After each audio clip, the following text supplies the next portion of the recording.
Hey, live. I am checking in. Microphone checker 1 2 1 2. Um, how is everyone doing today? I'm trying to add a few people, so I apologize if my screen seems a little blank. Um, so again, I do apologize. I'm just adding a few people to my live. So as I do this, give me a second. Um, I kind of, hey, Walt. Um, I kind of, I kind of prayed on this topic today. Can y'all hear me? I kind of prayed on this topic today. Um, and I'm kind of going to still stick with the domestic violence topic. And the only reason that I'm going to stick with the domestic violence topic is because I have a lot of DMs. A lot of people have been asking me, how I made it, or, they have stories to tell, or, they're in or have been in a domestic violence relationship like myself. Um, whew. At first, it was hard. I'm trying to just make sure my mic is working so everybody can hear me clearly. I'm actually on my other phone with Facebook, and then I'm actually on Instagram. So we're going to stick with the topic, domestic violence. If anyone, is willing to speak, share my live, please subscribe to my YouTube.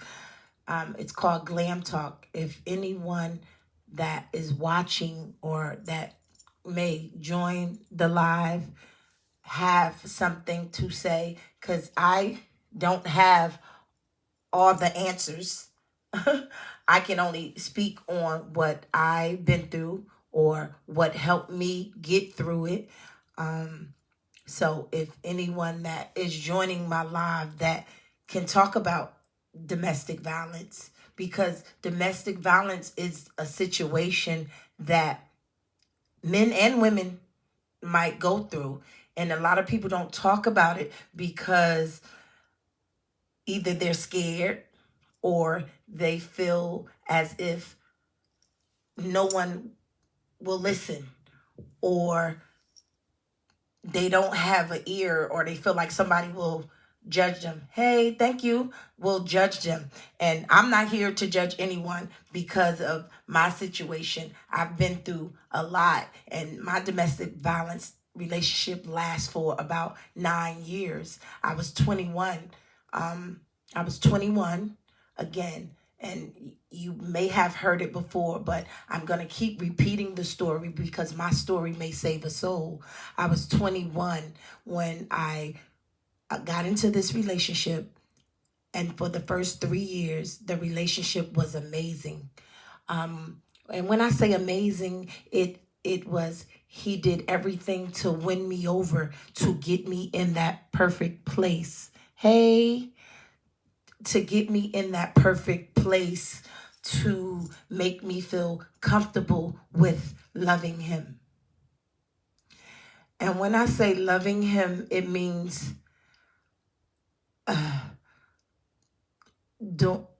knowing that, or feeling like this was the person for me.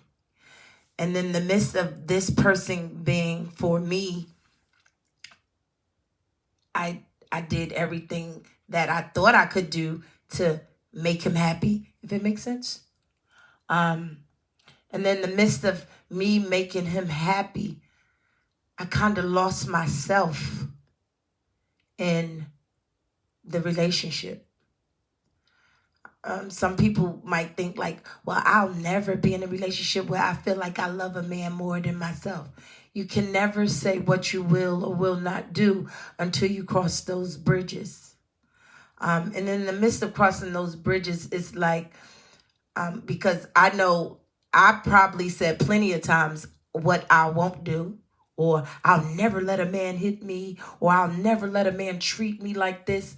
But you never know what you would encounter until you actually go through a situation or a circumstance.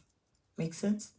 So I'm just here to tell my story and speak from what I've been through and what helped me and how I overcame it.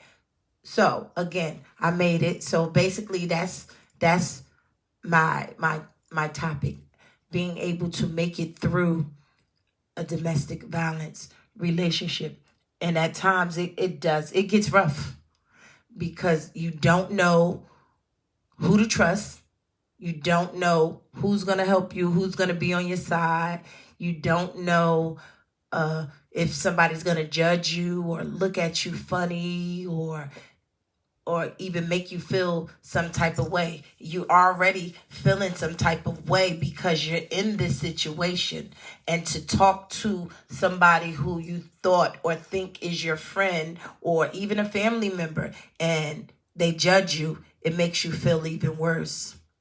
So with that being said, I try to encourage as many people as possible. So listen, if you see me looking over to the left, it's because I'm on Facebook Live too. So I'm trying to do both, and I do apologize if you respond to what I'm saying and I don't answer you as quickly as possible. So I do apologize. So I'm trying to do Facebook Live and Instagram Live. So again, I'm only here to speak on my story and to tell you how I overcame my situation. And at first, it was more so, again, it was more so everything was good. He did everything to win me over until I felt as if enough was enough. Despite it all, you cared for us. That absolutely. So regardless of what your situation and your circumstances may look like, if you're going through a domestic violence relationship, it's always a blessing in the lesson. It's always a blessing in the lesson. My blessing was more so, hey Takai, my blessing was more so, I made it. And because I've made it, I am here to tell the story. And my story is that because I was taught how to pray. That's one. And I knew that God was real or is real. I knew that it was greater later. It was greater later. And again, like I said, I was 21 when I got into this relationship. 21. So from 21 till about 24, the relationship was, again, amazing. I'm not here to make it look sweet. I'm here to give it to you raw and uncut, if that makes sense. Hey, Shonda. I'm here to give it to you raw and uncut. So I'm going to give it to you my way and what happened to me. Because the first time that I spoke on my story, my domestic violence relationship, I had over 50 DMs. And I'm probably still getting DMs right now. Still getting them right now. People that are going through it, people that have went through it, and they just don't have an outlet to even speak about it, because sometimes it's hard to overcome certain things that you have went through, especially if you have not had anyone to talk to. And because you don't have no one to talk to, you shield a lot of things in. And then that becomes a problem too, because when you hold a lot of stuff inside, you don't know where to turn. You don't know who to call. Sometimes I felt like I'd rather talk to a stranger than somebody that really knows me, because I wasn't quite over the situation or him yet, if it makes sense. So again, I went through it till about 24. I went to hair school. After I left hair school, it was rough. It was really rough. Went through a lot. When, at times you might hear my voice get a little scratchy, but because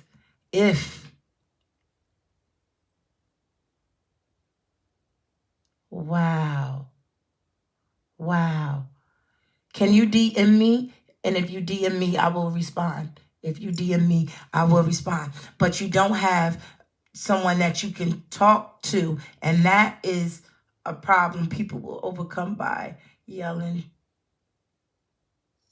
and that's why I'm here. That's why I'm here, to tell my story, so someone can overcome their situation and circumstances through my voice, through my voice. Oh my God.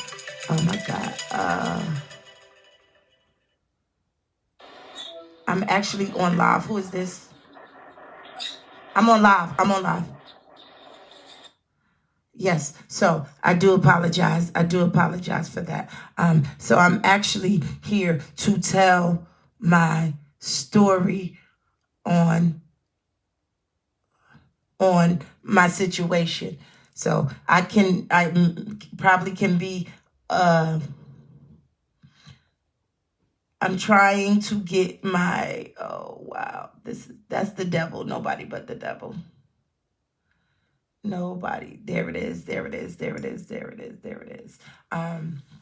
So I'm here just to tell my story and everything that I've been through. So again, the first couple of years was amazing. So from 21 to 24, I'm just going to give y'all little bits and pieces. Then y'all can join my live. Y'all can talk about it. If y'all have questions, y'all can ask me. So from 21 to 24, it was amazing. So after 24,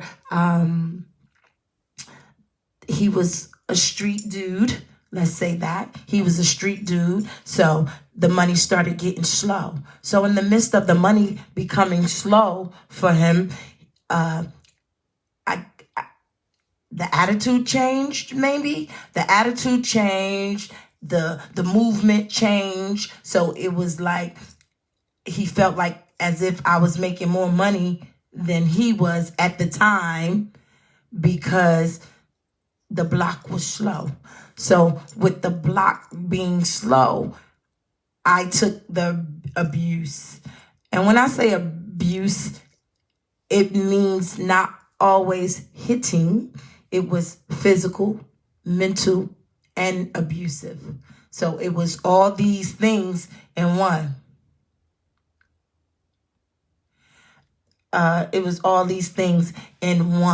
So again, the first slap became 2 slaps, and then I'm sorry, and I won't do it again, and I love you, and please forgive me, and I did. And then the 2 slaps became a punch, right? And then the punch became 2 punches, and then the 2 punches became the beating. And then the beating just got worse. And it was worse to the point where I was afraid to talk to anybody. I was afraid to tell my mom. I was afraid to tell people what was really going on. And I held it for years, and I covered it for years. So I made him look like he was the man. And when he really wasn't, he was really harming me in the inside.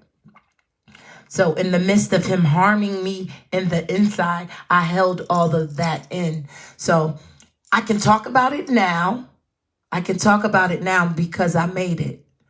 If I wouldn't have made it, some people don't make it. Some people can't even endure some of the things that I did go through. Some people die from domestic violence. Like I had a young lady DM me, she called me and she said, it's either him or me. Somebody gotta die. And my words to her was, baby, prayer works. And once you understand your qualities in life and your worth, once you understand your worth and your qualities in life, you will understand that, hey, it's much more than life than this abusive relationship.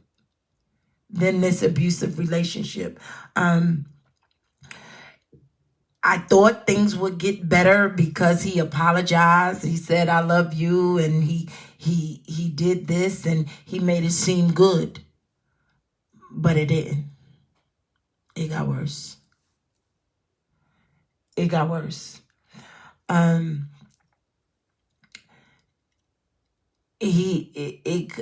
was to the point where, I mean, I was going to work with shades in the wintertime because I had a black eye. And my clients used to say, why you got shades on in the shop? And I would lift my shades up a little bit and she'll see the black eye. And she said, no. She said, you too beautiful for that. But I couldn't say nothing because my heart was still there. My heart was still there. And people ask me, well, why you didn't leave? Or why you shouldn't let nobody hit you, or you should have got up and left. It's easier said than done. It's easier for somebody to tell me what to do, just like I'm only telling my story. So I can't tell you what to do. I can only tell you what I've been through and what helped me. So, again, it's easier said than done. So I left. Yeah, I did leave. I left about 25, 35 times. Y'all probably heard me say this before, but I'm going to keep saying it because guess what? My story going to save a soul. My story going to save a soul. So I left because he said sorry. I went back. It happened again. I left again. I went back. And it happened again. And I went back. And it just kept getting worse. And in the midst of it getting worse, I then had to figure things out because I left my kids with my mom and I moved away. I went back home to Florida. I'm like, this is not it. I got to get away. But I felt like I couldn't run from my problems. I had to face them. Make sense? And in the midst of me facing my problems, it was more so I had to stand tall.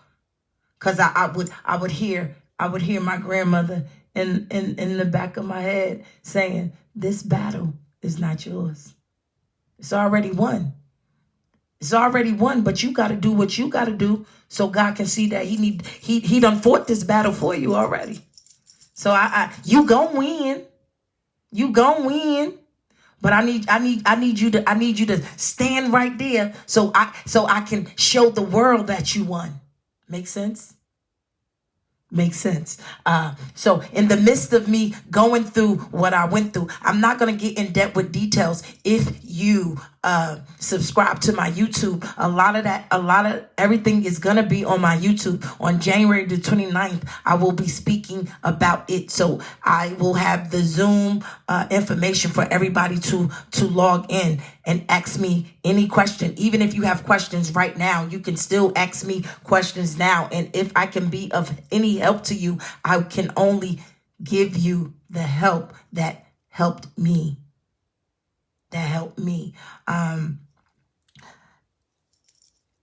again, I'm only here to tell my story and try to save souls as much as possible. So I kept going back. I kept going back. I kept going back. I kept going back. And guess what? It kept getting worse. I think the slaps got harder. The punches got harder. So instead of him punching me in my back and in my legs and bruises on my legs and bruises on my back, it began to come to my face. It began to come to my face. So again, I used to go to work with black eyes, and then my clients used to say, why you on leave? I said, again, it's easier said than done. Because guess what? My heart was still there. And I tell everybody, I left plenty of times, but I went back because I left with my feet. When I walked out the door, I only took what I had on and my shoes. But my heart still remained there. My YouTube channel is Glam, GLAM Talk. Subscribe to my YouTube is Glam Talk. Thank you, Lottie. Thank you. So again, I left plenty of times, and if anybody knows me, only the people that knows me know what I went through. So even in a domestic violence relationship, so when you start to tell people, guess what? If people really care, they going through it with you. So you try not to tell too many people because you don't want to bring nobody into your mess. Because it becomes mess in the beginning. It becomes mess in the beginning because you still there. You didn't leave yet. So now you got your mama, your cousins, your brothers, your sisters, your uncles, your auntie, your grandma, everybody involved in your mess. Because guess what? You still there. Right? You still there. Yes, Glam Talk. So it's Glam Space Talk. So in the midst of you bringing all these people into your world of mess, and because you still with this him or her, he or she, guess what? Now they looking at him funny when you bring them to family functions. Huh? They looking at him funny because now you bringing this mess that you complained about into the family function, until the family reunion, or at your mama's birthday party, or at your family cookout. Because guess what? You still there. Makes sense? Now you done involved your whole family into this mess. Your family now is involved into this mess. So again, I say some people don't tell their family members. Some people don't tell friends. Some people don't. They can't even speak on it because they're still involved with the mess. And because they still involved with the mess, they don't know which way to go. And because I had to learn which way to go, I had to ask God, like, God, I need you to just remove what's not for me. I need you to take the taste from my mouth, because it was a taste. It wasn't nothing good, because anything that's good don't hurt. Anything that love you don't hurt. Love don't hurt. So I had to ask God, I need you to remove the taste from my mouth. It's toxic. I don't like it no more. I don't want it no more. And because I knew that deep down inside, this is what I really wanted. And you have to be honest with yourself to even remove yourself from the situation. So you got to be sure this is what you want when you say enough is enough. Enough was for me. Hey, Jill, I love you. And you got to be sure that you know enough is enough. And when I begin to say, God, I need you to remove the taste from my mouth. I had it. Like, I can't take it no more. The taste is nasty. I don't want to eat pork no more. That's what it tastes like. God, I don't want to eat pork no more. So I had to ask God, I need you to remove the taste. It didn't happen overnight. It didn't happen the week later. It didn't happen 2 weeks later, because God had to make sure, hey, is this what you want? Because I'm going to give it to you. Because he said you have not because you ask not. So I had to ask for what I really wanted. So because I asked and I kept asking, and he knew that deep down inside, my baby for real, he gave it to me. So the last time after the 35th or even the 40th, I want to say, because I'm not ashamed to say that I went back plenty of times. So after that 35th or 40th time that I did go back, guess what, y'all? I then understood my qualities and my worth in life. My qualities was way more than what I was receiving from him. So I had to get my heart. So when I went back to get my heart, guess what? My heart and my feet left at the same time. My heart and my feet left at the same time. So the last time I left, I didn't just walk away. I walked away with my heart and my feet, because at that time I knew my qualities in life. I knew God had something different for me. He had something bigger for me. He had something better for me. But again, it took me a minute.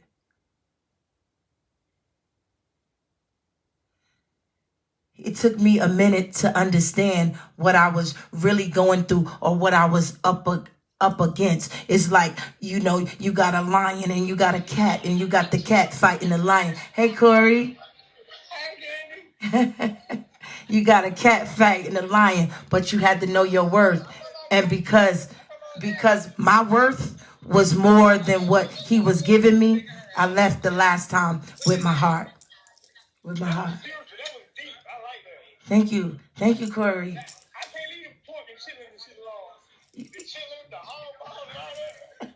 But it's a figure of speech. So I felt like the guy that I was dealing with, he was toxic for me. So I had to ask God to remove that taste from my mouth so I can move on.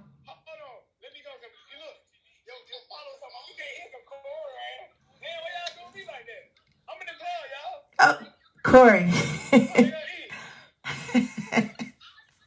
I'm on live, Corey, and I'm talking about my domestic violence relationship. So that's what I'm trying to get them. Yeah, so I'm trying.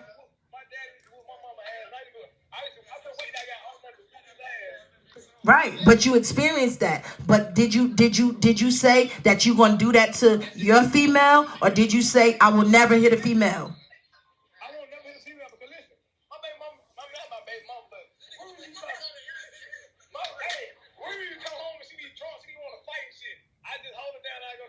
Right.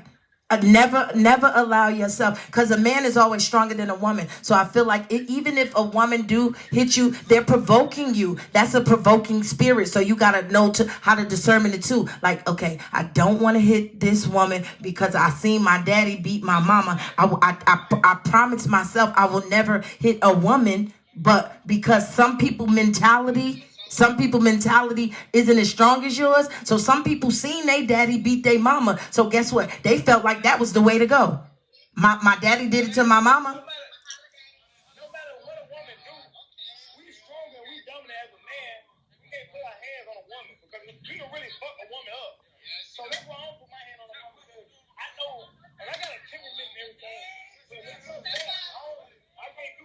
Right.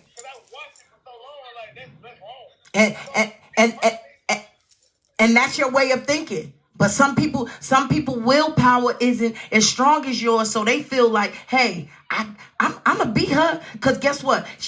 My daddy beat my mama, so that's the right thing to do. That's what they think. That's what they think. But because they don't have no knowledge of knowing that is not how you love someone. That's not what you do because you feel like I love her, or no. That's not what you're supposed to do. And I went through a domestic violence relationship for a very long time. For a very long time. Corey, but I'm going to let you get back to the club, and we're going to talk about this tomorrow over dinner. Correct. I'm gonna text you. Right. So again, hey. So again, some people mentality feel like because they seen their daddy beat their mother, it's what they supposed to do. That is not how you love someone. That is not love. Love do not hurt.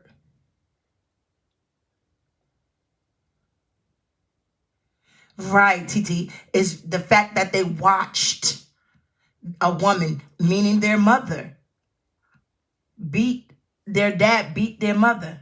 Right, it's their mindset, their mental. They're mental. They feel like that's what they were supposed to do because they daddy did it. No, that's incorrect. That is not what you're supposed to do. Regardless of whatever the situation, I have heard many people say, "What did you do?" Huh? What do you mean? What did I do? It's not about what did I do. It's about you. You should not have put your hands on me. Right. Yes, but TT, you saying women like us leave. I didn't leave the next day though. That's the thing. You don't leave the next day. You don't leave the next day. It's impossible for anybody. I'm speaking for myself. It was impossible for me to say I'm going to leave tomorrow. I left though. I left. I left. But guess what again? I left with my feet, y'all. Y'all not hearing me. I left with my feet, but because my heart was still there, it was something that God needed me to go through to be able to even talk about it right now, today. And it got to the point where we would fight because now I'm fighting you back. Now I'm fighting you back. I know I couldn't win, but hey, I'm gonna try. I'm going to try. And in the midst of me fighting him back, in the midst of me trying my hardest to do what I had to do, guess what? Guess what he wanted to do? Ooh, this right here going to touch on. Oh, he wanted to have sex.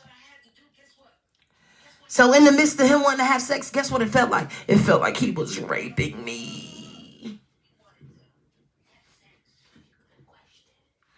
He wanted to have sex, and in the midst of him having sex, he was raping me. That's what it felt like. It felt like he was raping me. It felt like he was raping me. So in my mind, it's like I'm just laying there. I'm laying there, allowing him to do this, and it was so disgusting. I mean, it was the worst taste in my mouth. The worst taste in my mouth. The worst taste ever in my mouth. So in the midst, someone asked, how did I finally leave? Again, you might have just logged on. I went back. Who's this? Britt? Okay, Britt. I didn't leave the first time. I didn't leave the second time. Damn sure didn't leave the third time. Get what? Because it was good. So I stayed there. I stayed there. I stayed about 35 foot again. Probably my 40th time. My 40th time. But again, when I left with the clothes I had on, and I just left with my shoes. So I just walked away with it. I left with my feet, y'all. I just walked away with my feet. But guess what? My heart was still there. I still loved this man. Regardless of what he was doing or how many times he hit me, my heart was still there. I still loved him. But until I understood my worth in life and my qualities in life, when I say worth, it's not because I'm worth $1 million. It's not because I'm worth $1 billion. It's not because I am a millionaire. It's not because I am a billionaire. It's because I then understood the qualities in life. And I knew it was much more for me out here than what I was getting from him. So once I got that in my head, then I said, okay, baby, go back and get your heart. So when I went back the last time, probably the 40th time, when I went back the last time, I went back and I left with my feet and my heart. And at that time, it was too late because I was over him and the situation. And being over him and the situation, that's what played a big part in it. Because remember, I told you I was praying. So I began to ask God, I need you to remove the taste from my mouth. They say you have not because you ask not. So then I was young. I knew how to pray, but I didn't know how to pray. Make sense? I knew how to pray. I knew how to say, thank you, God, for waking me up this morning, starting me on my way, giving me the health and strength to start this day. I knew how to pray. I knew how to pray, but I didn't know how to pray. I knew how to pray, but I didn't know how to pray, right? So, but then when I understood the power of prayer, then I then said to myself, ask him for what you want. So then that's when I began to ask God to remove the toxic taste from my mouth. And once God started to do that, then I eventually knew, like, come on, baby. I heard God saying, I need you to do something different. I need you to do something different. And I was at the point to, thank God I didn't have a baby. Whew. He blocked it. But because God is being who he is, he blocked it. Because I probably would have had 2 or 3 babies. But because God is who he is, he blocked it. He said, I can't let her go through this with him, and I know he's not right. So I say babies are a blessing. So I thank God for my daughters. My daughters are my world. But again, if I would have had a baby by him, could you have imagined what more I probably would experience? But because God is who he is, he blocked it. He blocked it. Yes, Brittany, did I answer your question? If you have any other questions, you can DM me, or you can actually request to come on live with me so you can talk to me and I can speak to you directly if you don't mind being seen. Because again, I'm only here to save a soul, and I'm only here to tell people what I've been through. And it's rough because some people don't have anybody to talk to, but because I made it, because I made it, and I'm here to stand here, sit down. Well, I'm sitting right now. I'm here to sit down. I'm here to tell you my story or what I've been through. I'm able to try to help somebody that needs my help because it's rough. Because you're afraid that somebody's going to judge you. You're afraid that somebody's going to look at you different. You're afraid that what people might think of you. No, Get it out your head. I need you to understand your worth. I need you to understand your qualities in life. I need you to understand that God placed you here for a reason. And the reason is not to get beaten on by a man that has low self-esteem, that have low morals. That's fine, Brittany. You could do that. You could do that. Low self-esteem. Hey, Andrea. Low about themselves. Period. And I know sometimes people say, leave right now. I can never tell nobody to leave right now. It's impossible for me to tell somebody to leave right now. Because guess why? I didn't leave right then and there. I didn't leave right then and there. Because my heart was still there. So you gotta figure it out. You gotta talk to somebody. You gotta figure it out. The power of prayer is a must. You gotta know how to pray, and you can have your own intimacy with God. I tell my friends, talk to God like he your homeboy.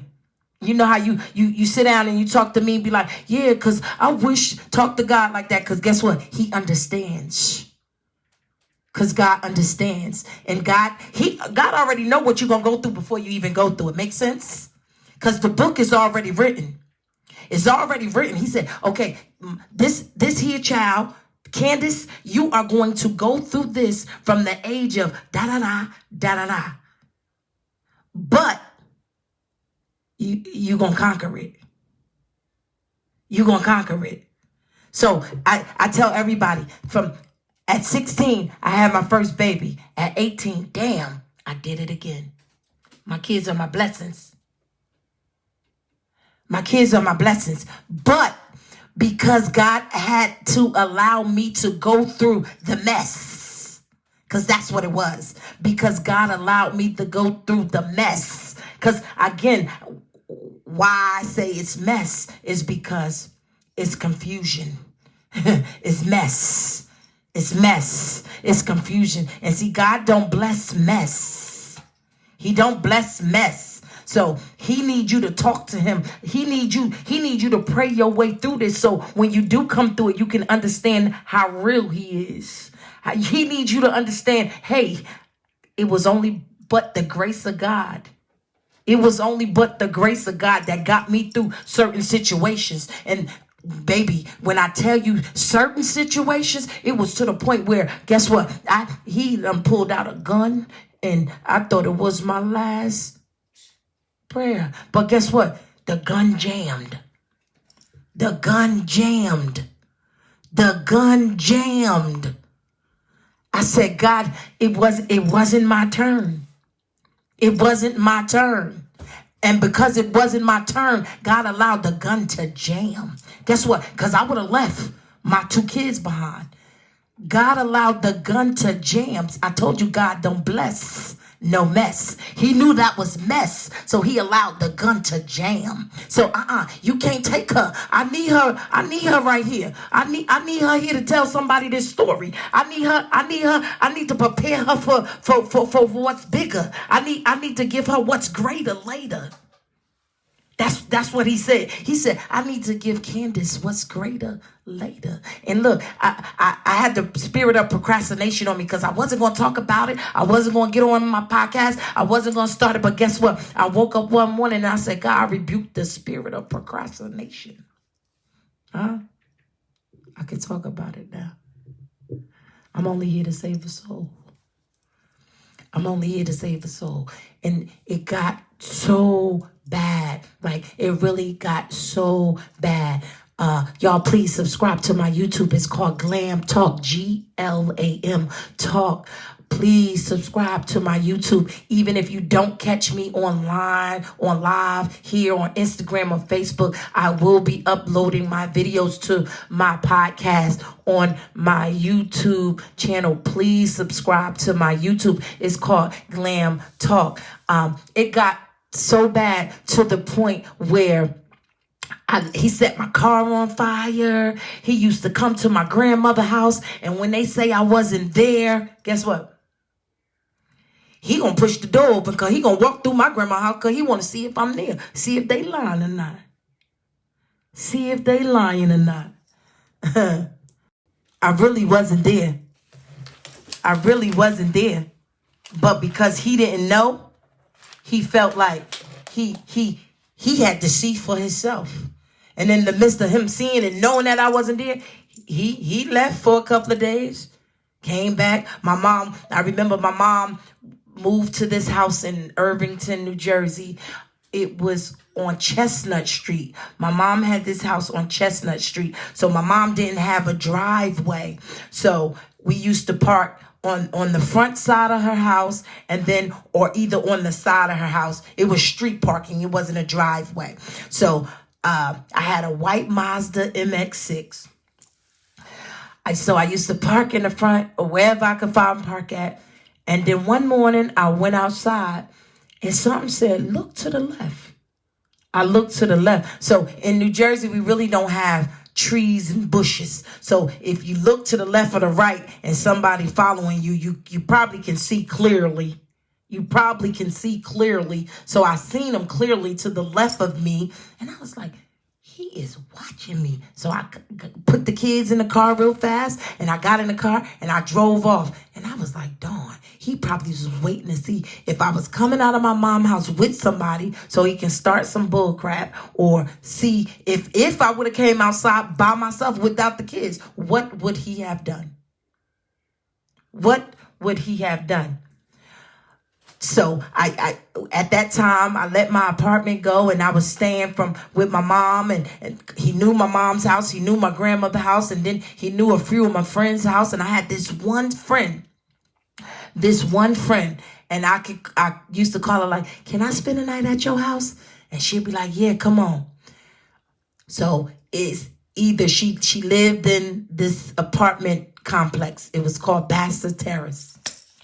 So one day we was at her house, and she seen him coming through the middle. And when I say the middle, that means the middle of the projects. She seen him coming through the middle of the projects, and she was like, there he go right there. We took off. And when we took off, her door, she always leave her door open if we outside, because that's what you do in the projects. You leave your door open, because if somebody come chasing you, you going in the house, you going to lock the door. So that's what she did. She left her door open in the middle of the projects. And so when he started coming through the middle and she seen him, we ran. We got to her house and we locked the door. Boom, we locked the door. He couldn't, he banging on the door. Like, B, I know you in there. Knocking on the door. And at that time, I was like, I don't want to see him in jail, God, but I don't want it no more, God. Please just tell him to leave me alone, leave me alone, leave me alone. Guess what? It wasn't over yet. It wasn't over yet. He set my car on fire, poured gasoline, struck a match. He did that. He definitely did that. Hey, he did that. And guess what? Still wasn't over yet, because I took him back. I took him back. I told you it was about my 40th time when I understood my qualities in life, and I felt like, hey, enough is enough. But look, I'm here. I made it. I'm able to tell my story to save a soul. So after he set my car on fire, I said, okay, that's it. Enough is enough. But I still didn't leave, y'all. I can't sit here and say I left. I still didn't leave. So one day he was like, okay, I apologize. I'm going to make it up. I'm sorry. I'll never do it again. Guess what? I went back, y'all. I went back to the mess. We went and got a hotel room, and, we began to, do what I thought what we were supposed to do to make up. Huh? Y'all hear me? I thought that's what we were supposed to do. He took my clothes. He took my clothes. And in the midst of him taking my clothes, guess what he did? He said, put this towel on. I said, put this towel on? He said, yeah. Mind you, he had a gun. So I was like, God, I'm by myself. I'm at this hotel with this man. I don't know what to do. I put the towel on. Guess what he told me to do? He said, walk to my car. I said, walk to your car with a towel. What? Let me put my clothes on, please. Let me put my clothes on. I started crying. He's like, bitch, shut up. I was like, so I walked to the car with my towel on. I did. I walked to the car with my towel on. So if anybody knows me, knows we was on 1 and 9. So in Newark, 1 and 9 is where like all the airport is, the hotels are, and all that stuff. So we coming down 1 and 9. And we come through Weekway Park. And in the midst of us coming through Weekway Park, anybody that knows me know, at the light of Weekway Park, my grandmother's house sits right there. My grandmother's house sits right there coming through the park. The cops sit right there, used to sit right there by my grandmother's house, because if you at my grandmother's house, that's Newark, and if you cross the street, that's Hillside. So you got the cops in between. So when they steal the cars, they ride through and they can chase them and do that right there. So in the midst of us coming through Weekway Park, I seen the cop car right there. So I looked over at the cop car. I couldn't really talk because he had the gun again on his lap. And guess what? I said, you couldn't hear me, but I tried to get the cops to read my mouth.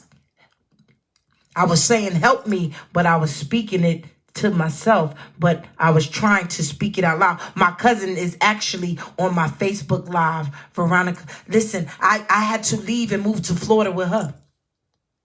I moved to Florida with her. So I said, but the cops didn't understand what I was saying. So as we made the right on Elizabeth Avenue, we got down by White Castle. We made the left on Nye Avenue. Nope. Before we got to White Castle, we didn't even get to White Castle. We was on our way headed to White Castle. We made the left on Nye Avenue. And when we made the left on Nye Avenue, we got to the light on Nye and Bergen Street. So when we got to the light on Nye and Bergen Street, we came up a little bit more. So when I got to Sly and Nye, a car was coming really fast, so it kind of blocked us. Guess what I did? I got out the car and ran. And when I got out the car and ran, remember, y'all, I got a towel on. So when I got out the car and I ran down the street and I'm saying, help me.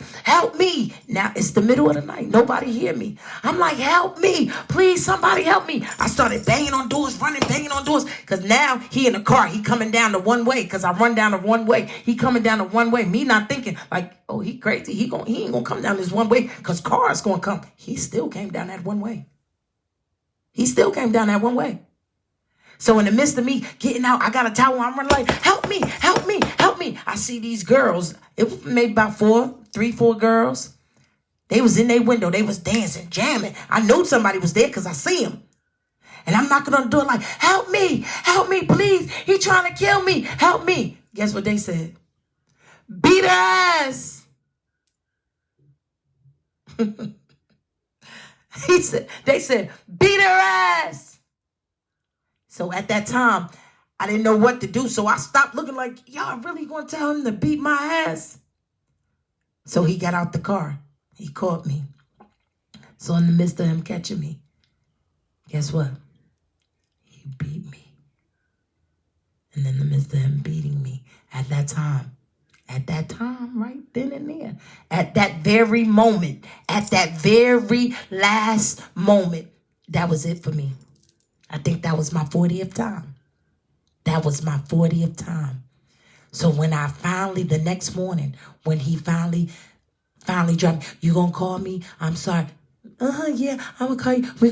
Guess what? I didn't call no more. He still kept stalking me. Stalking is serious, y'all. Stalking is dangerous. Stalking is serious, y'all. Stalking is dangerous. Stalking is dangerous. And at that very moment, I knew like, God, this ain't for me. I can't do this. I'm worth more than this. So my prayers got stronger. My talks with God got longer. Me understanding on how to pray got wiser. Me understanding my purpose in life became much clearer. Me knowing that because God is who he said he is, he brought me out. I'm here, y'all. I made it. I say, your past doesn't define who you are. It gives you character and strength for where you headed. Make sense? Your past doesn't define you as a person. It gives you character and strength to build you for your next level in life. And it took me a minute to get to this point. It took me, when I tell you it took me a minute, please share. Please add people on. It took me a minute to get to this point. But I'm here. I made it though. I made it. I made it. It was rough. It didn't happen overnight. Domestic violence is a serious situation, and people are going through it right now, because people don't talk about it. They don't know what to do. And again, I say domestic violence is mess. So when you feel like you can't talk to your mama, your sisters, your brothers, your cousins, or anybody about it, you bringing people into your mess because you haven't quite grasped or understood that once you bring these people into this mess, you got to figure it out. Because now you got these people disliking this person, because guess what? You still going to be with them. You still going to be with them. So until you get your mess under control, you can't bring nobody else into it, because somebody going to get hurt. So that means you got to pray a little harder. You got to, look, I've been in church all my life. So it's not that I don't know how to pray. I knew how to pray. I knew how. Thank you again. Thank you, God, for waking me up this morning, starting me on my way, giving me health and strength to see another day. I knew the words. Guess what? My grandmother used to pray every day. Every morning we get up, we had to hold hands and pray. And guess what? We had to say a different Bible verse every time we prayed. So I knew what prayer was. I just didn't know the power of prayer. Make sense? Make sense? So once I began to know my worth and my qualities in life and knew the power of prayer, it was over. It was over. It was over. So I got that under control, and it was like, God, okay. It didn't happen overnight, but as each day went on, the weeks, the months, even the years went on, I felt release. I felt like God was releasing it. So again, God, please remove the toxic taste. Please remove I even asked God to remove the ill feelings that even I encountered. Like, oh, I hate him. I want to get him killed. God, please, I don't even want to think like that. I don't even want to think like that. I didn't even want God to even know that thought was even in my head, because he did me wrong. No. Because guess what? He eventually got what he deserved. He did. He eventually got what he deserved, but by God's way of doing it, not my way. Not my way, but God's way. So as years went on, he got into another relationship. I was so happy for him. Thank God, he done left me alone. He left me alone. So I didn't speak to him for about 2 years. 2 years. I heard that, he had got into a situation with the police, and he had got shot up, and he got paralyzed from the waist down. Y'all ain't hearing me. Not my way, but God's way. He got paralyzed from the waist down. So because the God in me, guess what? I reached out to him. And I said, hey, I heard, you got into a situation with the police, and I'm praying for you. That's all I could do, because God didn't allow me to keep that anger on my heart, because he gave me grace and mercy to make it through. So even when I spoke to him, he was okay. And then, over the years, he got worse. And when he got worse, he was back and forth in and out of the hospital. He was going through a lot. So, and then I got into this other relationship, and I love my ex-boyfriend. He dearly. So when he went into the hospital, I seen his mom and his sister one day, and they was like, yeah, he's in the hospital and he's not doing well.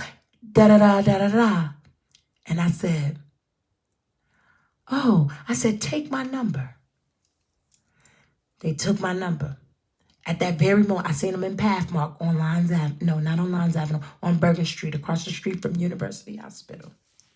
And at that very moment, it was in December, and I remember it vaguely. It was in December, 2 days before New Year's. Two of my friends got into a car accident on New Year's Day. I went to see them in University Hospital. He was 2 rooms down. 2 rooms down. I seen his sister and his daughter in the hallway, and I was like, well, is it okay for me to come in there and speak to him? I went in there. She said, yes. I went in there. But by this time, I already was praying for him, because I didn't want God to do nothing that, I didn't want to feel guilty about nothing that I said, I hate him, I want to get him killed. No, I didn't want that on my conscience, but because the God in me still allowed me to pray for him, I did anyway. So when I went into the room, I seen him sitting there, and he really couldn't talk. He can talk, but you had to listen very clearly. And when I walked in the room, a tear came down his eye. And guess what he said to me? He said, I'm sorry. He said, I'm sorry. And guess what I said? You don't owe me a sorry. I said, I've been forgave you. I forgave you years ago. I forgave you years ago when God allowed me to remove myself from the situation. I prayed for you. I prayed for you. I never wished bad on you. I never wished death on you. But I prayed to ask God to just remove the taste and the toxicness from my life. So you don't owe me a sorry. You don't owe me a sorry. It's okay. It's okay. And because I love you too. But because, again, the God in me allowed me to keep praying for him, I was okay. I was at peace with the situation. And me being at peace with the situation allowed me to move on. And at times, it's rough, because guess what? I still feel like all men are the same. They're going to do this. They're going to do that. So it kind of put a black shield on my heart. So it kind of make me feel like I don't want to be in a relationship no more. I went through all of that. I'm scared. But sometimes I feel like I'm missing out on what God got for me, because I'm so stubborn. And it's not being stubborn. It's being stubborn to a relationship. Let's say that. It's being stubborn to a relationship. So now my prayer is lately like, God, can you just send me a best friend? Send me someone who understands me. Someone who can accept my good and bad and my faults. Before I get any further, God, I just need you to send me a best friend. So to go back to where he was in the hospital, and I was dating this guy, and I used to go home and I used to cook for my boyfriend back then. And then I used to tell my boyfriend, well, is it okay for me to go back to the hospital and see Quadia? Because he used to ask about me. I didn't mean to say a name, but I apologize. So I used to say, was it okay for me to go to the hospital? And he agreed with everything. I used to go to the hospital. I used to feed him. I used to wash him up, because the God in me wouldn't allow me to think bad thoughts, or even me to wish badness upon his life. I even prayed while he was sick, God, heal his body. God, I ask that you dispatch your angels of healing to the front, the back, and the sides of his bed. But God had bigger plans, because guess what? God said, no, it's his time. It's his time. So who am I to say what God got in store for anybody? Because my life could have been going. But guess what? God kept me. He kept me. And because he kept me, I'm still here to tell my story. I'm still here to tell my story. And again, I can only tell you from my experience. So I'm just here to try to save a soul, because somebody is going through what I went through. Somebody is experiencing the mess that I've been through. So, and if you experience the mess that I've been through, I need you to talk about it. And it don't have to be, you can talk about it to me, because guess what? I ain't going to judge you. I ain't gonna judge you, because I've been there. So you can cry, because get what, we gonna cry together, because I've been there. I've done that. So I'm not gonna be the one to judge you. So if you listening and you need to talk to somebody, you can talk to me. I love you too. I love you too. But you can talk to me. You can talk to me, because I can't judge nobody. I can just tell you what helped me. I can just tell you what allowed me to get over my mess. What helped me get over my mess. Britt, you're going to get there. And again, the only way you get to this point in life is understanding your worth and your qualities in life. And once you understand your qualities in life and know that God got bigger plans and it's always greater later, you'll understand exactly what I'm trying to tell you. You got to understand your qualities in life. And once you understand your qualities in life, then you will understand that God got something bigger and greater in store for you. And I don't know if children are involved in your mess. In your mess. I don't know if children are involved in your mess, but your prayer needs to be a little bit stronger.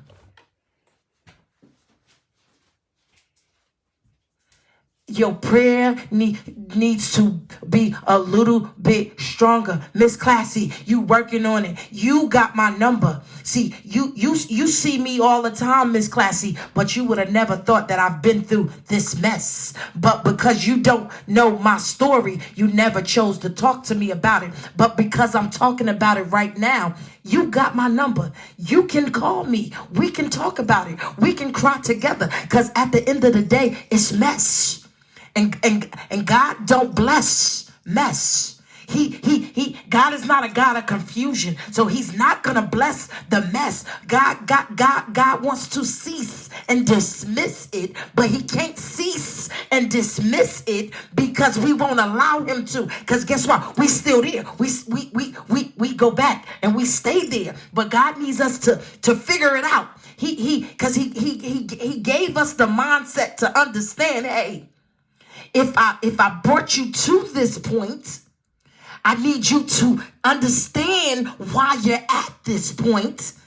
I need you to know I only brought you to this point so I can elevate you to the next level. I always tell, this is my new saying. I tell my friends this lately, 2021. The process of elevation is elimination. So we got to eliminate good, bad, and indifferent. We got to eliminate people, places, and things. Good, bad, and indifferent. People, places, and things. So for God to elevate us, we got to eliminate.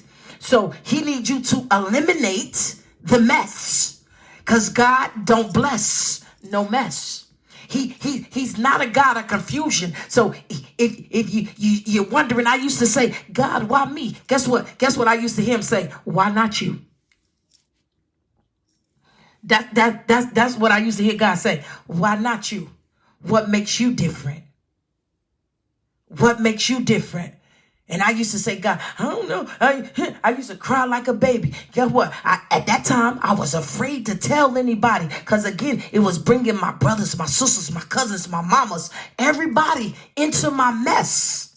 And I didn't want to bring nobody into that mess, because the mess was dangerous. And I said, God, because I know who you are. And I know you're not a God of confusion or a God of mess. I know I'm going to get through this, but I had to build my strength. He had to build my strength in my character. So again, your past and the things that you, me, anybody may be going through, it doesn't define you as a person. It gives you strength and it builds you as a character.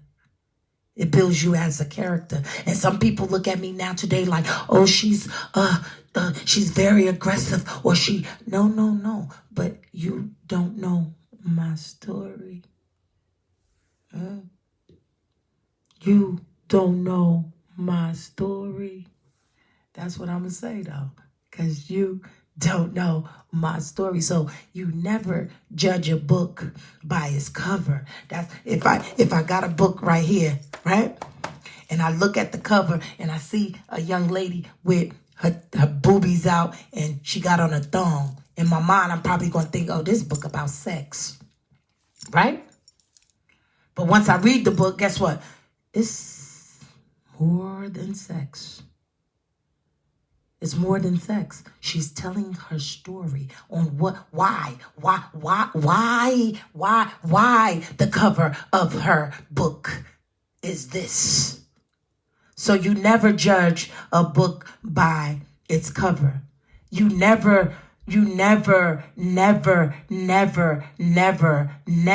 say what you will and won't do. So that is what I am trying to get across to the people, to the single mothers, to the victims of domestic violence, to the people that may or still or went through or going through it.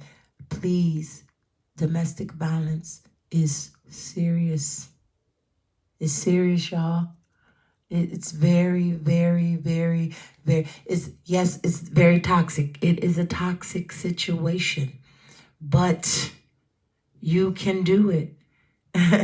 You need someone to talk to. You need and y'all can talk to me. Guess why? Because I've been there. I experienced it. I went through it. But because God is who he say he is, I made it. Again, I'm only trying to be words of encouragement to people.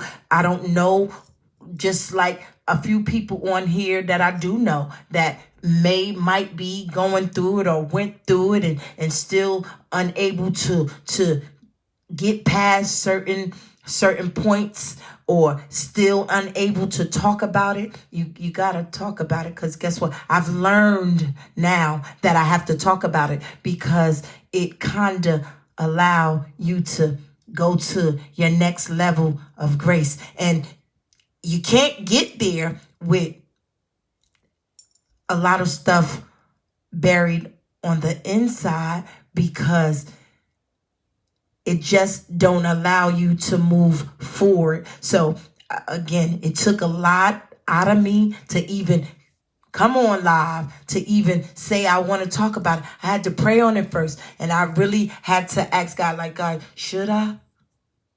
Why? Why? But because God is amazing, and I just felt like, hey, this is what you're supposed to do. This is what you were supposed to do. I know people probably looking like, yeah, but no. You have to. You got to talk about it. You have to talk about it. Whether it's physical, mental, verbally. You can be in a relationship with, and women can be verbally disrespectful too, because I know I have a dangerous mouth.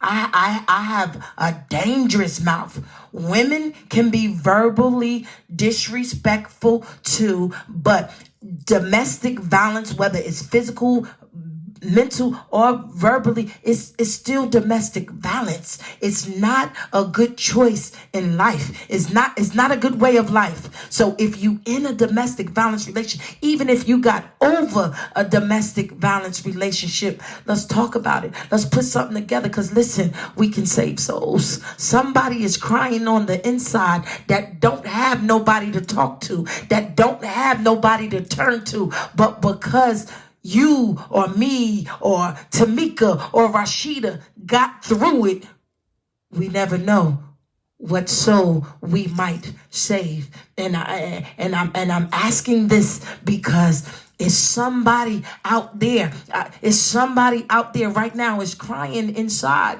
asking God for help, and they don't have nowhere to turn. And because they don't have nowhere to turn, nobody to talk to, this is where I'm supposed to be. This is, what time is it? It is 8:47.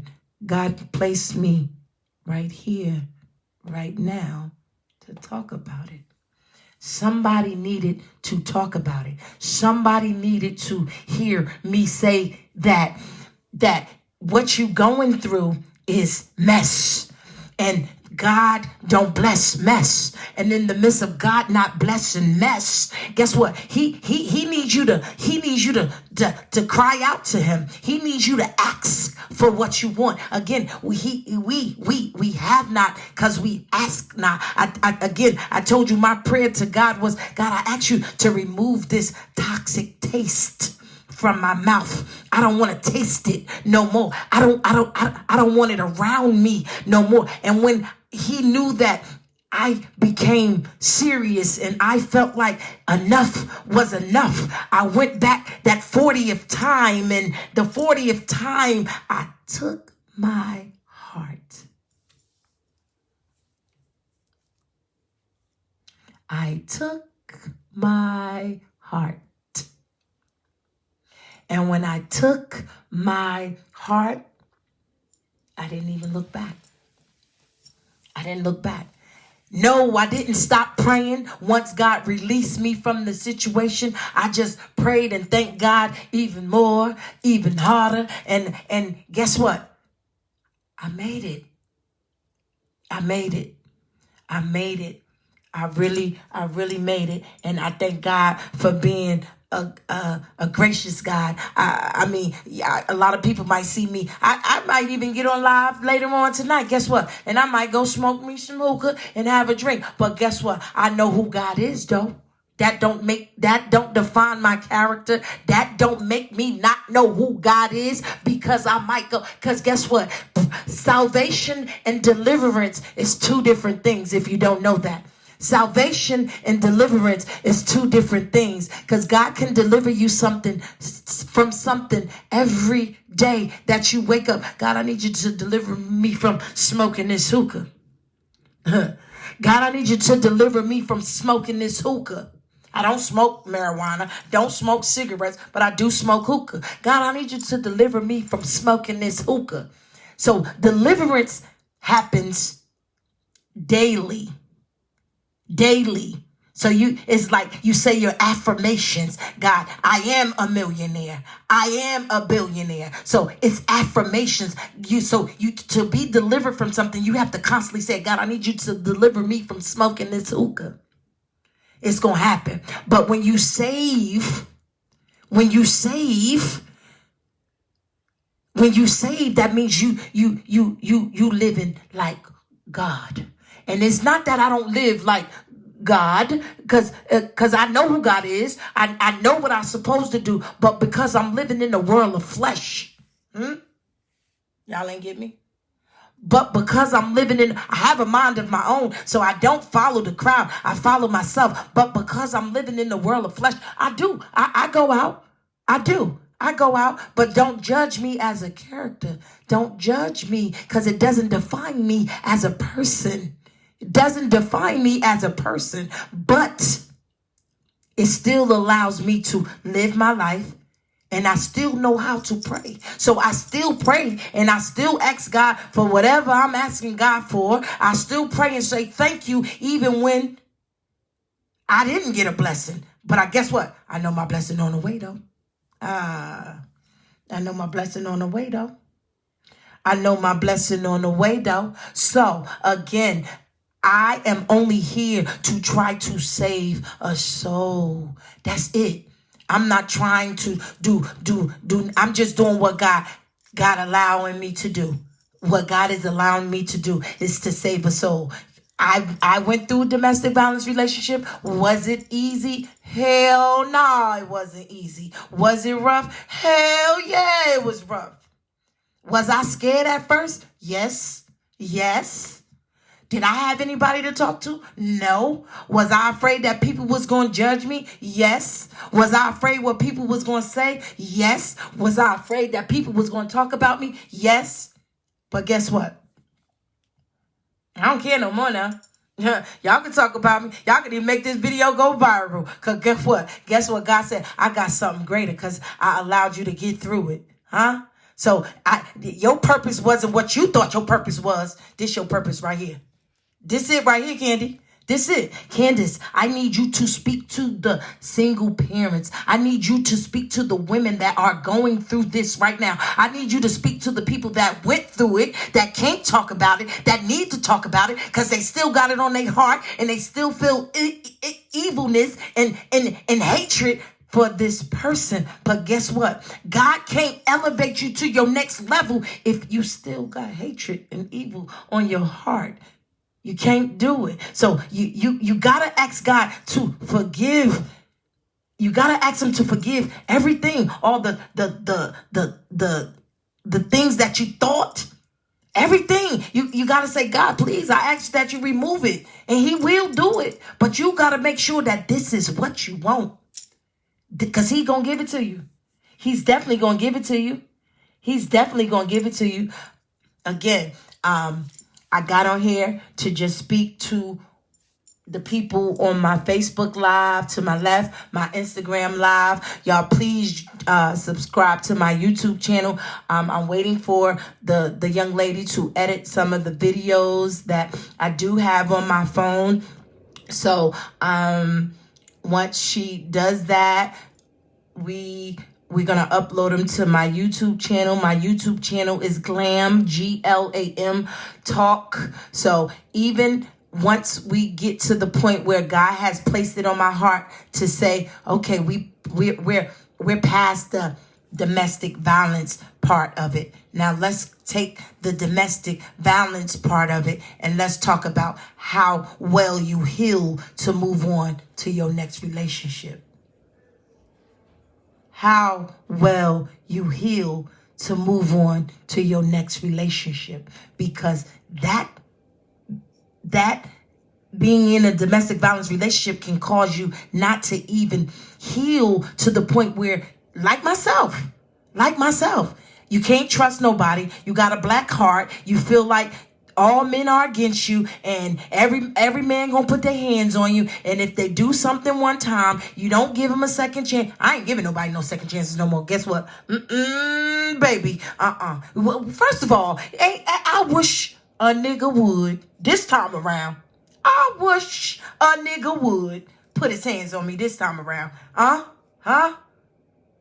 He said, no weapon formed against you shall prosper. He didn't say that it wouldn't form, because they're going to form. They're going to come up against you. They're going to come up against you. But your strength is where you see that you pushing it back. You pushing it back. So they going to form. So Isaiah 54:17 says, no weapon formed against me shall prosper. So they going to form, but they're not going to prosper. So now at this point, once we get over the domestic violence part of the situation, how well do you heal to move on to your next relationship? How do you know you ready for your next relationship? How do you know that you're not going to bring excess baggage to that relationship or judge every person that you come encounter with like your past relationship or what you've been through? Y'all ain't hearing me. I need y'all to talk back to me. I need y'all to talk back to me. I need to know that I ain't the only one going through something, or the only one that went through something.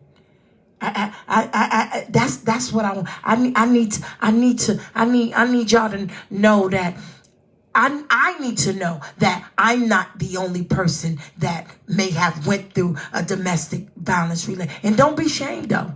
Don't be shamed. You can't be afraid to speak on it, because God, he needs to hear you. He needs you to cry out. He needs you to say you need help. He needs you to reach out to somebody, because he can't help you. He can't send me he's sending me on the airways right now, because I'm in my mic. So you hear me on Instagram, and then you hear me on Facebook. So you hear me on the airways. But to have that intimacy with me and God, you gotta pray and ask God to lead you in the right direction. And then you can call me, and I can only tell you what I've been through.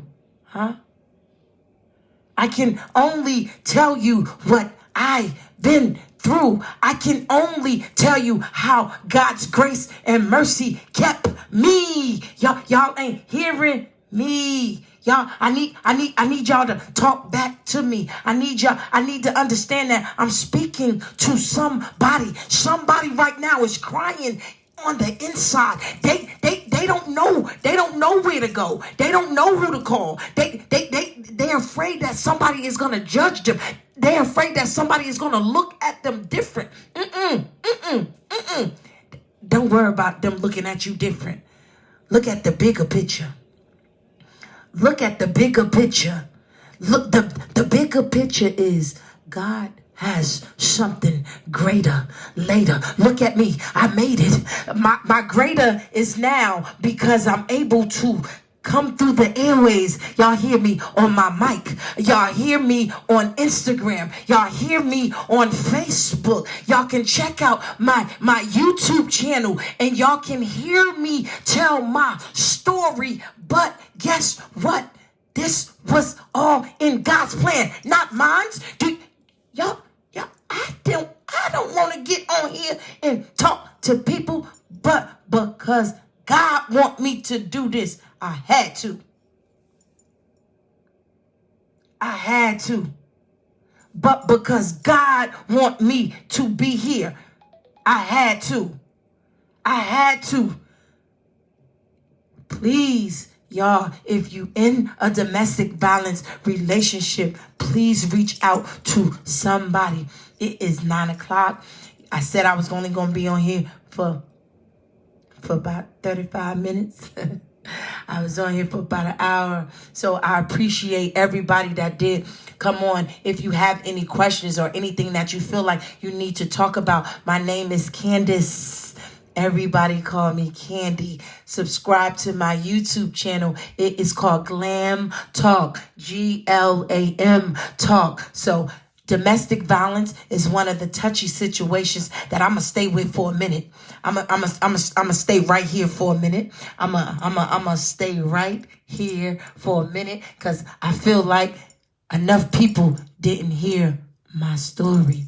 I feel like I didn't get through to as many people as God needed me to get through to just yet. So I'm going to stay right here. So every time you log on to my YouTube, my Facebook, my Instagram, we talking about it. We talking about it.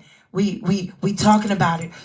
And it's domestic violence get deeper than what you think. It's not always the beating in domestic violence. It's the verbalness. It's what it does to you mental. So we're going to talk about it. We're going to get through it together, and we're going to understand what we need to do to help one another, because I wasn't always at this point. I couldn't come on live and talk about it without crying.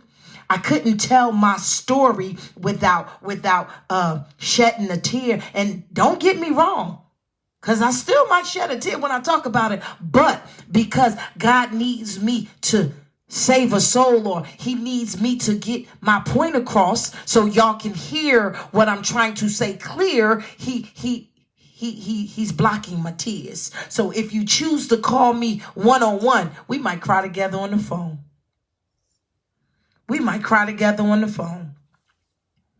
We might cry together on the phone. But again, I need to, we're going to stick with this domestic violence. We're going to stay right here. We're going to stay right here because I feel like I have not got through to enough people that God need me to talk to yet. I feel like I got a listener on here that that's hearing me, but is afraid to even say something because they afraid that my people on Instagram gonna remember their name and they gonna go to their name and they gonna look at their pictures and they gonna judge them. It's not about judging you, because again, it doesn't define who you are as a person. It builds your character and your strength. It builds your character and your strength. So again, please, yes. So please, again, I'm going to put up a post to let you guys know. Y'all can put the notifications on. I'm going to put up a post every day that I do come on. And if y'all have questions, y'all can DM me your questions. I can write them down. Look, I got my book, so I write things down. So when y'all do ask me questions, I can, answer them, pinpoint them, and answer the questions to the best of my ability, to the knowledge that I have. And then we can go from there. Again, domestic violence is much deeper than you might be thinking, because it's not about a hit. It's mental, it's verbal, it's all of that in one. And I need y'all to understand, I'm just here to tell my story. Make sense? I'm only here to speak to those that God want me to speak to. I love y'all. I thank everybody for chiming in. Again, I appreciate Brittany. You can definitely get my number. We can figure it out. We can go from there. Miss Classy, you have my number. You probably was afraid to talk to me because you didn't know that what I was going through. But again, nobody knows my story unless I tell them. So that's why I'm here to tell my story to a lot of people, and to the ones that needs to try to be saved, because you gotta want to let it go. You gotta want to remove yourself from the situation. Again, knowing your worth and your qualities in life will allow you to understand, hey, I'm worth more than what he's giving me. I'm worth more than what he's giving me. So again, please DM me. My number is all over Instagram. So I don't care who has my number. If I choose to answer, I'll answer. It's for my clients, but my number is there on Instagram. You can DM me, whatever. But just please, I am here just to save a soul. I thought, now, mind you, I've been doing hair for a very long time. I think I've been doing hair my whole 30. I ain't gonna tell my age on IG and Facebook. That ain't your business. But I've been doing hair a very long time. So with that being said, I thought hair was my purpose. I love doing hair. I love it. I love doing hair. I love to make them over. I love all of that. But I feel like God have a different platform for me right now in 2021. I feel like God got a different platform for me. So I don't know where it's going to take me. But I'm like I said, God, wherever it leads me, I'm going to follow. Wherever it leads me, I'm going to follow. So I appreciate everybody that signed in. Please share my story. Please share my story. Again, it's called Break Free, because you're breaking free of what you are attached to that means you no good. You're breaking free what you attach to that means you no good. Remember that the process of elevation is to eliminate people, places, and things, right? People, places, and things. People, places, and things. Places where you're at. people, who you around, places where you go, what you got going on. So the process of elevation is elimination. Breakthrough, breakthrough, breakthrough. Please, y'all, people, I'm here. So again, I love everybody on my Facebook. I love everybody on my Instagram. Y'all, I just feel like God got a bigger plan for me. And right now, I'm just going to follow my destiny. I love y'all. I love y'all. I love y'all. Tomorrow is Sunday. Y'all know this Big Mama's house. I always cook dinner on Sundays. So I'm going to cook a big dinner tomorrow. So, y'all can call me. I'll sit a plate on the front porch for y'all if y'all choose to. But yes, but yes, I do love everybody, and I appreciate y'all. Continue to pray, to continue to just, prayer works.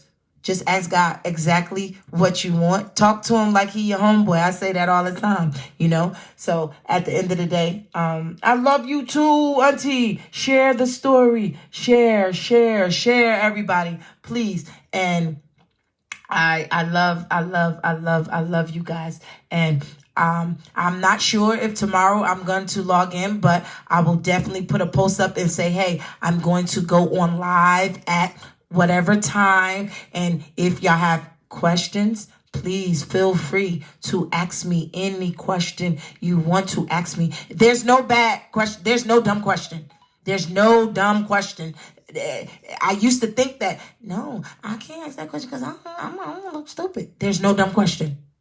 There's no dumb question. So please, again, share. I love you guys. I love you guys. I love you guys. Again, we touching bases. We're going to talk about domestic violence for a long time. As long as God allowed me to talk about it, as long as I feel like God, he allowed me to talk to or speak to or get through to enough people. That is our topic. We are speaking on domestic violence. Domestic violence. Domestic violence is deeper than what you think, because domestic violence, guess what? Because when you go through a domestic violence relationship, you got to understand, hey, am I really over this domestic violence relationship to allow me to get into another relationship? How soon does it take for me to get into another relationship? Will somebody love me? Hey, that's my prayer. God, please send me my best friend, somebody who accepts my good, my bad, and my faults. So please, I love y'all. I love y'all. I love y'all. I love y'all. I will see y'all tomorrow if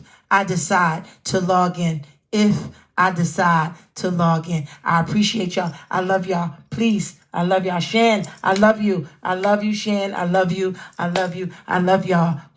Good night.